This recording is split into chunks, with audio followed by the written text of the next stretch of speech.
नमस्कार साथियों, भाइयों और बहनों। मैं संदीप प्रजापति रोज़ की तरह आज फिर अपने प्यारे बच्चों के लिए एक कहानी लेकर आया हूँ। आशा है उन्हें पसंद आएगी। प्यारे बच्चों, बहुत पुरानी बात है। एक बार एक गांव में एक साहूकार रहता था। साहूकार मतलब जो लोगों को ब्याज पर पैसे देता था। उसके पास बहुत पैसे थे।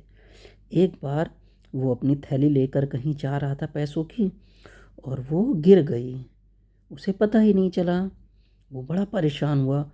उसमें सोने के 100 सिक्के थे। उसने पूरे गांव में ढिंढोरा पिटवा दिया कि जिसे मेरे सोने के सिक्कों की थैली मिलेगी, मैं उसे एक सोने का सिक्का दूंगा। सब लोग उसे ढूंढने में लग गए। अब एक गरीब किसान को वो थैली मिल गई। वो उसे लेके उसके साहूकार के पास गया। उसने बोला, लीजिए साहूकार जी, मुझे आपकी थैली मिल गई है। अब मुझे आप मेरे इनाम का एक सोने का सिक्का दे दीजिए। साहूकार के मन में लालच आ गया। उसने कहा, अब जब मेरे पैसे मिल गए तो मैं इसे क्यों दूं। उसने कहा, रुको, मुझे पैसे गिनने तो दो। उसने गिने, उसमें पूरे 100 सिक्के थे।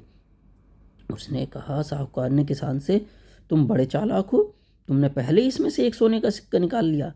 इसमें एक सोने के सिक्के थे और तुम मुझे 100 दे रहे हो।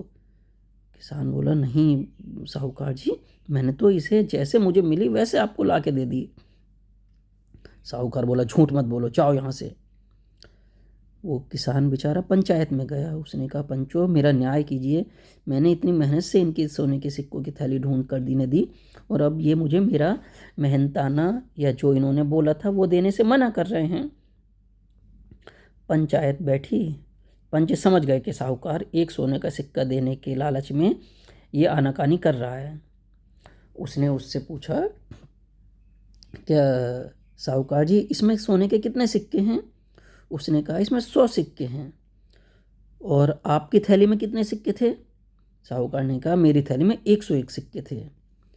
तो पंचों ने कहा, अच्छा, इसका मतलब ये थैली आपकी नहीं है, ये थैली किसी और की है, और ये इस किसान को मिली है, इसलिए इस किसान की हुई। जब आपकी थैली मिल जाएगी तो आपको वापस करवा दी जाएगी। अब साहूकार बड़ा दुखी हुआ। बोला, नहीं, ये मेरी थैली है, इसमें 100 सिक्के थे। बोले, पंचों का न्याय हो चुका, अब आप जाइए।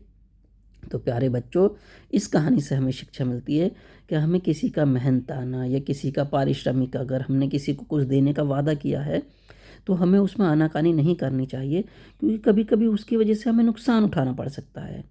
भाइयों और बहनों, अगर आपको मेरा ये कहानी कहना पसंद आता हो तो कृपया मेरे चैनल को लाइक और सब्सक्राइब करें। धन्यवाद। शुभ रात्रि।